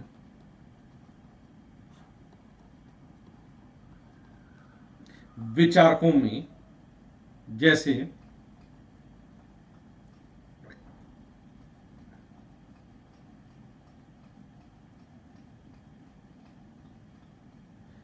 क्या लिखा था लाइन, जरा कोई मुझे बोलेगा? मैं बोलते बोलते भूल गया लाइन कैसे मैंने बनाई थी। इसके अंतर्गत सरकार की औपचारिक संस्थाओं का अध्ययन किया जाता है, जिसमें विधायिका, कार्यपालिका और न्यायपालिका सम्मिलित है। इस दृष्टिकोण का उल्लेख वाल्टर बेजहॉफ, मुनरो और लॉर्ड ब्राइस जैसे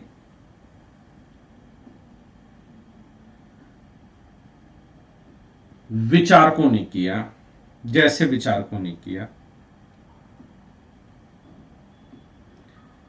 जिन्होंने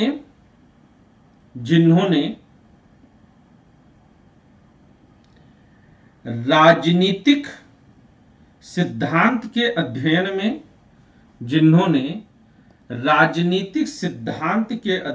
में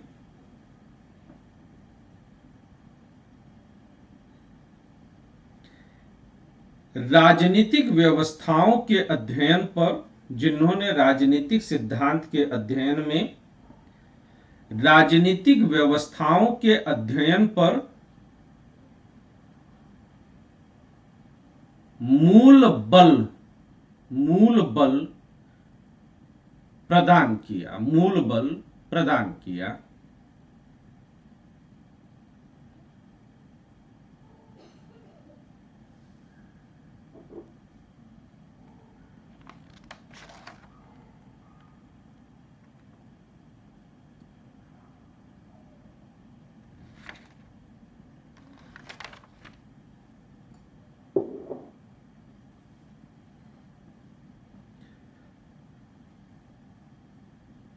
अब अगला लिखिएगा, हेडिंग बनाइएगा, संदर्भिक दृष्टिकोण।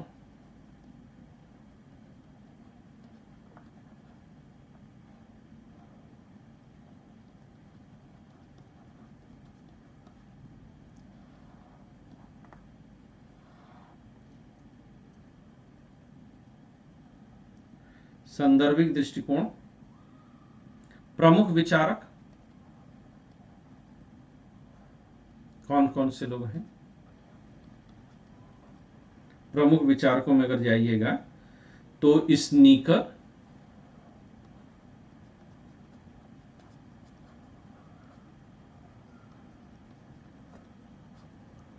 और पोकाक आदि। स्नीकर और सर क्या इन अप्रोचेस को करंट से लिंक कर सकते हैं? नहीं, अभी मैं इस चीज को जो है वो नहीं करूंगा, क्योंकि ये बिल्कुल कर सकते हैं। अगर किसी विचारक ने इन घटनाओं को जो है आगे बढ़ाने की कोशिश की, जैसे कि अगर मैं आपसे बात करूं तो जो दक्षिणपंथी राजनीति के होते हैं या जो फांसीवादी या नाजीवादी अप्रोच के लोग होते हैं, ये ज्यादातर जो है वह वैधानिक या जैसे हॉब्स की विचारधारा जो है वह ज्यादातर जो है दक्षिणपंथी या जो फांसीवादी विचारक होते हैं वो उसको एडॉप्ट कर लेते हैं और उसको गलत सेंस में प्रस्तुत करते हैं, गलत अर्थ में प्रस्तुत करते हैं। तो मेरे हिसाब से अभी बहुत जल्दी होगा कि अगर हम इसको जो है करंट से लिंक करने की कोशिश करें। मुझे ये आशा मैं जरूर करूंगा कि जब हम वर्तमान विचारकों को पढ़ना शुरू करेंगे हम इनको तब टच करें। अभी तो हम एक तरह से शब्दावलियां खोल रहे हैं। मेरा अभी जो पूरा प्रयास है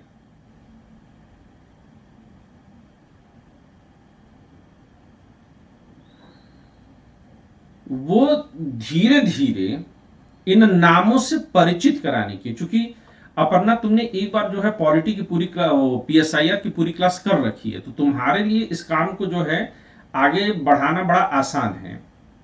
लेकिन सभी बच्चों के लिए करना आसान है ये बात नहीं कही जा सकती ना। तो अभी थोड़ा सा वेट करते हैं, वेट एंड वॉच रहते हैं, फिर आगे चल करके जब हम वर्तमान दौर को पढ़ेंगे तब उसमें मैं कनेक्ट करूंगा। मैं करंट से बहुत लिंकअप करूंगा, बहुत तेजी से करूंगा।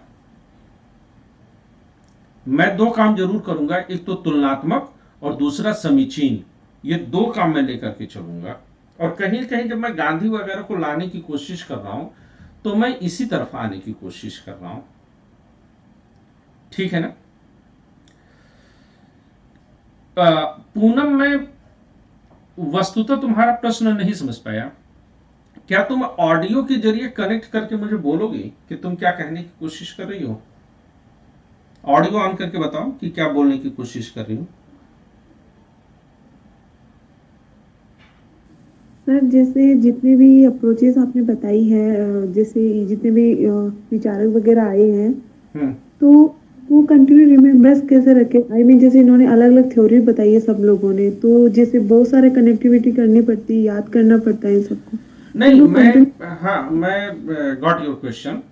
एक्चुअली मैं पूनम इसके पीछे एक चीज है ना कि अभी इसको हम रटने की कोशिश नहीं करेंगे। जैसे मैं अभी बार बार हॉब्स का नाम ले रहा हूं या डाइसी का नाम ले रहा हूं, तो जब हम इन विचारकों को एक बार पढ़ना शुरू करेंगे तो थोड़ा सा वेट करना पड़ेगा। जब उन विचारकों को पढ़ेंगे तो मैं इस चीज के पीछे जरूर काम करूंगा कि उस विचारक ने किन परिस्थितियों में, जैसे कि ऐतिहासिक जब अप्रोच तुमने शायद थोड़ा लेट शुरू किया, तब तक मैंने हिस्टोरिकल अप्रोच खत्म कर दिया था।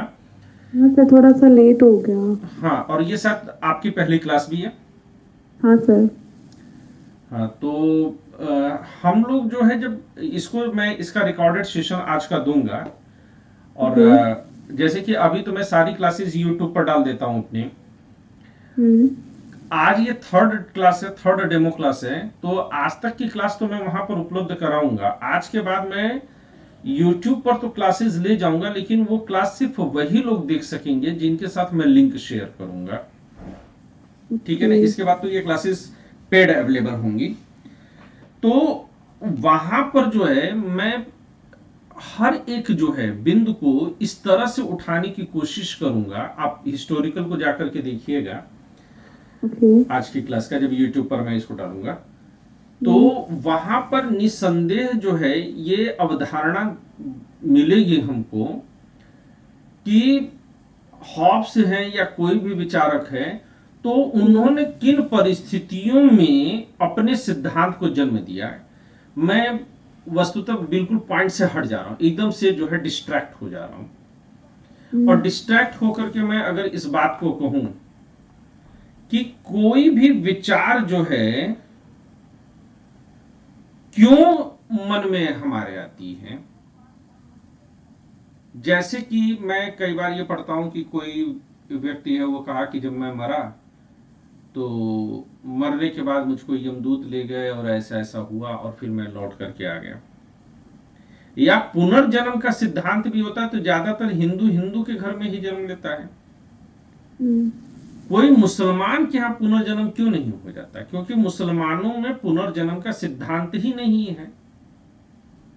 तो उनके यहाँ कोई भी पुनर्जन्म वाला व्यक्ति मिलेगा ही नहीं, जैसे कि हमारे यहाँ यूट्यूब वगैरह पर मिल जाते हैं।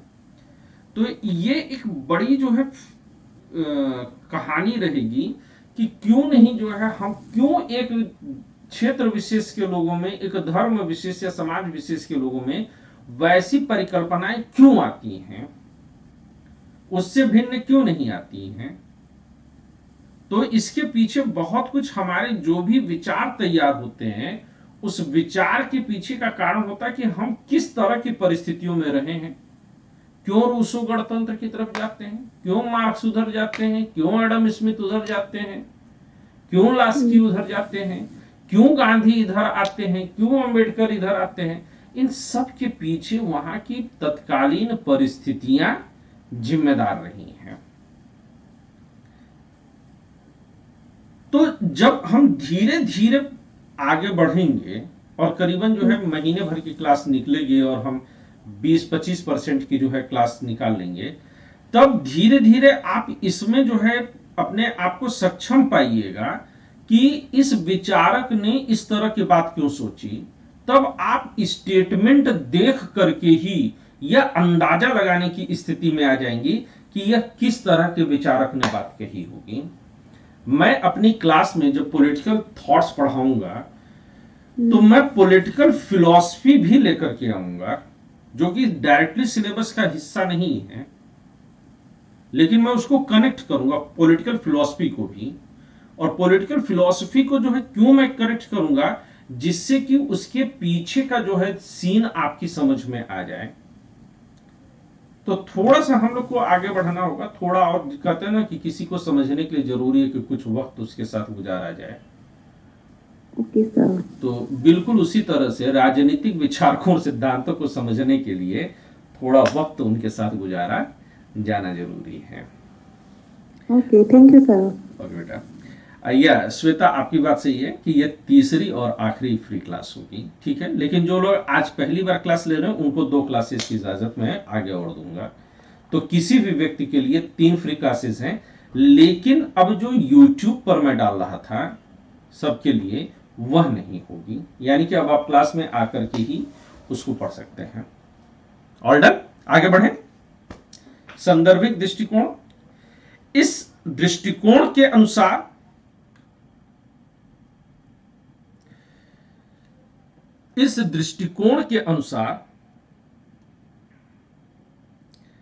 राजनीतिक सिद्धांत के अध्ययन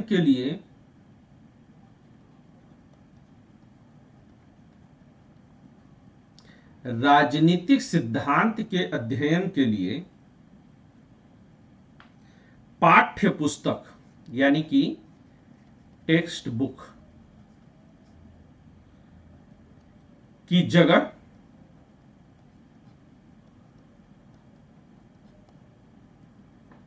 संदर्भ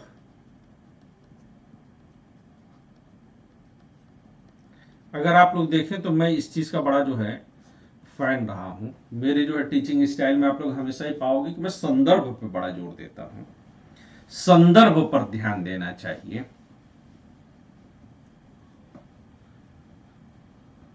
की जगह संदर्भ पर ध्यान देना चाहिए, क्योंकि किसी भी सिद्धांत का मूल्यांकन करते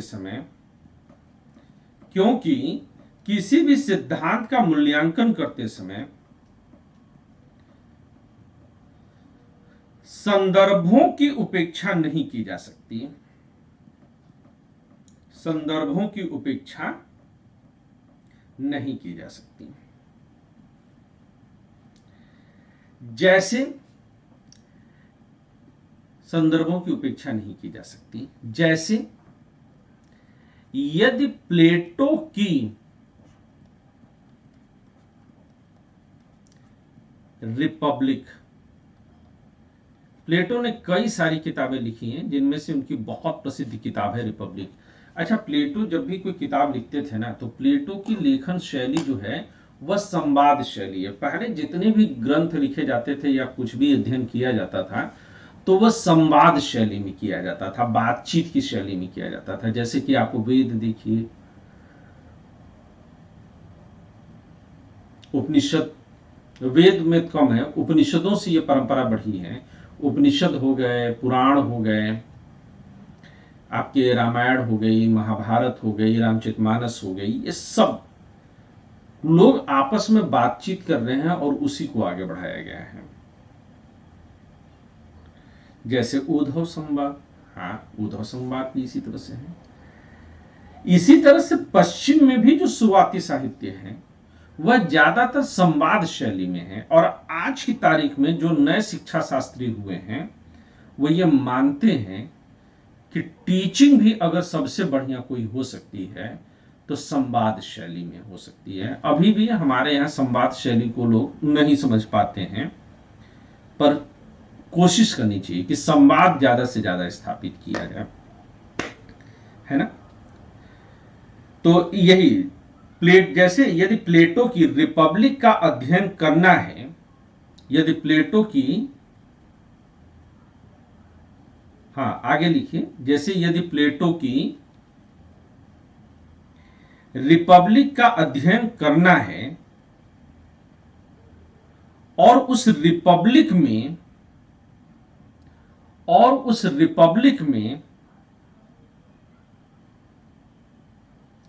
न्याय के सिद्धांत का निर्माण किया गया,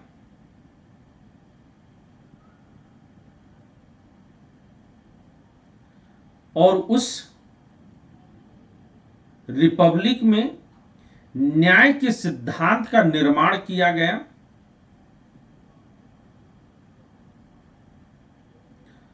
तो हम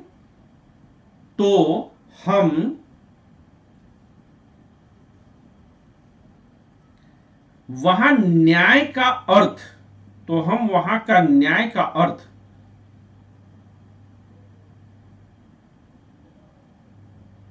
उस संदर्भ में ही ले सकते हैं, उस संदर्भ विशेष में ही ले सकते हैं। तो वहां हम न्याय का अर्थ उस संदर्भ विशेष में ही ले सकते हैं।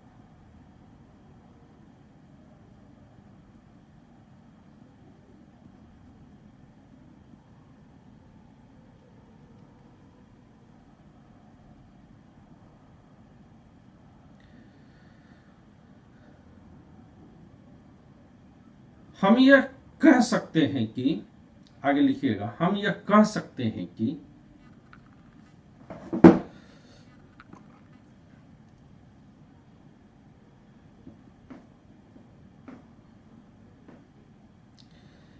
किसी विचारक के सिद्धांत को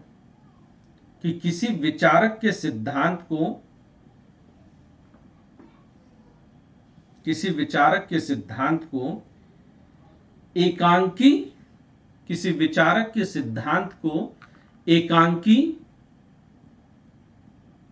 और संदर्भ से काटकर अध्ययन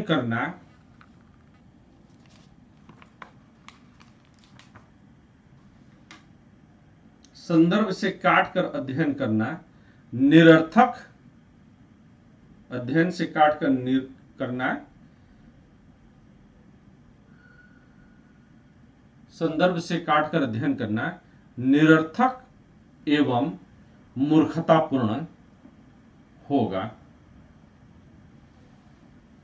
ठीक है ना?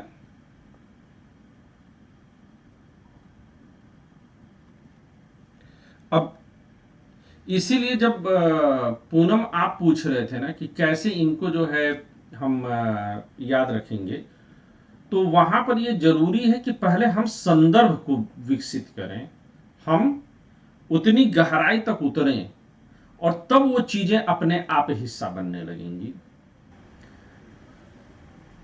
किसी भी विषय को याद रखने का सबसे बेहतर तरीका है कि कितनी गहराई में आपने पढ़ा। जितना छिछले तौर पर हम किसी चीज को पढ़ते हैं उतना ही मुश्किल उसको याद रखना होता है। मेरे स्टूडेंट्स में ज्यादातर लोगों को जो है पॉलिटी बड़ी अच्छी लगने लगती है, तो उसके पीछे एक बड़ा रीजन यह है कि पॉलिटी को लेकर के मैं बहुत गहरे उतर जाता हूं और हर एक चीज को उसके वर्तमान संदर्भ में रख करके चर्चा करने की कोशिश करता हूं। तो लोगों को लगता है कि नहीं, पॉलिटी बहुत बढ़िया सब्जेक्ट है, क्योंकि उसको मैंने संदर्भ से काटा नहीं है कभी भी। एक और मैं अगर एग्जांपल दूं तो जब पॉलिटी में आप लोगों की मुझसे चर्चा हुई है, अगर आप लोग मेरी क्लासेस देखना चाहें आगे, तो आप मुझे YouTube पर फॉलो कर सकते हैं। मेरे YouTube चैनल का नाम है IAS मार्गदर्शक।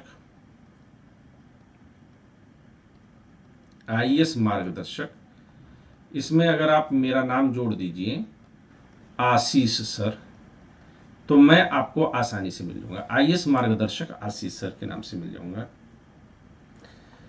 मेरा कांटेक्ट नंबर जो है 19891330 है। कॉल पर मैं बहुत इमरजेंसी होगी तभी मैं मिल पाऊंगा, अदरवाइज आप मुझे टेलीग्राम पर मैसेज करिए। मैंने इस क्लास के लिए एक ग्रुप बना रखा है,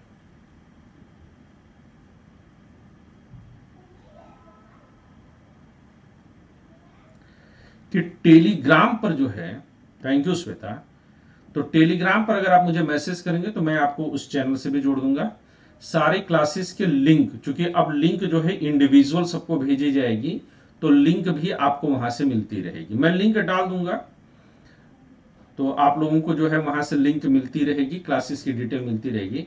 इस YouTube चैनल पर जाएंगे तो आपको मेरी पॉलिटी की सारी क्लासेस जो है मिल जाएंगी, जो कि फ्री में अवेलेबल है, सबको अवेलेबल टू ऑल है। इसके अलावा हिंदी मीडियम में इकोनॉमी की क्लासेस भी आपको अवेलेबल हैं। कुछ क्लासेस जो हैं वह एंशियंट हिस्ट्री की भी अवेलेबल हैं। टेस्ट भी है, टेस्ट बहुत कम है लेकिन है, और अदर सब्जेक्ट्स को भी लेकर के कोशिश की गई है। मैं बहुत जल्दी एनसीईआरटी को लेकर के एक पूरा जो है बैच शुरू करूंगा। This batch will be paid batch. अब मैं बहुत मिनिमम फीस रखी जाएगी इसकी, लेकिन पूरा एनसीईआरटी, सभी सब्जेक्ट की एनसीईआरटी को जो है हम लोग जो है तैयार कराएंगे, और उसमें जो है बिल्कुल नए अप्रोच से जो है इस पर काम करेंगे, जिससे कि जो एनसीईआरटी खुद चाहती है कि आप इसको इस ढंग से पढ़िए, उस पर काम करेंगे। तो बहुत जल्दी ही ये बैच शुरू करूंगा मैं, एनसीईआरटी बैच। तो आप लोग यहां से मुझसे जुड़ सकते हैं। अभी जो हम लोग PSIR की जो है ये ऑप्शनल का जो है कोर्स चला रहे हैं, PSIR कोर्स, तो इसकी फीस जो है हमने 21,000 रखी हुई है।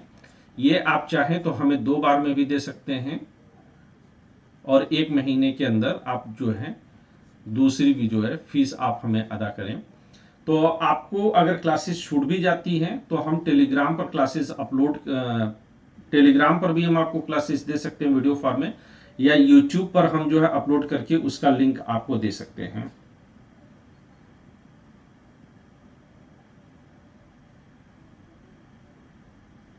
हाँ बेटा ठीक है।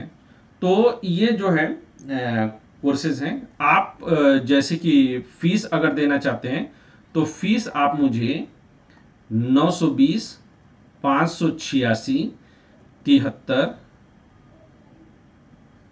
75, ये कांटेक्ट नंबर है, ये योग्यता मैम का है।